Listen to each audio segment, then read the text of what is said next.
Matapos makapagtala ng sunod-sunod na kaso ng pagnanakaw ng baka sa bayan ng Tumawini, Isabela, umaasa ang mga pulis na hindi na ito madadagdagan pa. Ito'y matapos nilang maaresto ang tatlong individual na hinihinalang nasa likod ng pagnanakaw ng baka sa lalawigan ng Isabela. Pinakahuling umatake raw ang mga ito sa barangay San Vicente sa bayan ng Tumawini, Isabela noong Huwebes ng umaga, February 19. Meron po tayong isang baka na actually ang pinagbentahan nila ay isang barangay kagawad na kung saan itong barangay kagawad ay dinala sa amin yung baka. At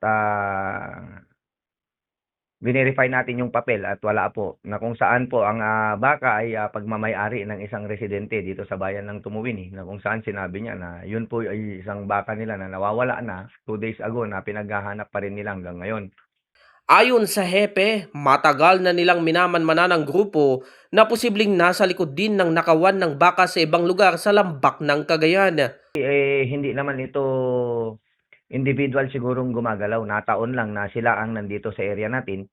At ang tema ng mga to ay meron silang pinagbebentahan ng baka. Yung nakasama na rin dun sa nahuli natin na nakuha natin ngayon is yung bumibili ng baka sa kanila. Na kinukontak nila pag meron silang baka at siya mismo ang pumupunta at kumukuha. Kinukuha niya ng mura at binebenta niya na rin po sa Karatig Bayan at saka sa Pangasinan. Yun ang accordingly na pinagdadalan nila. Tinitingnan na rin umano ng mga pulis kung sila rin ang grupo na napaulat na nangangatay ng mga baka sa mismong pastulan.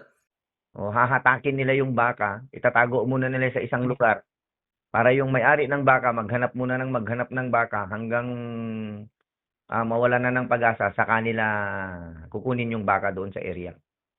Nasa kustodiya na ng Tumawini Police Station ang mga suspect kung saan sila ay mahaharap sa kasong paglabag sa PD 533 o Anti-Cattle Rustling Law of 1974.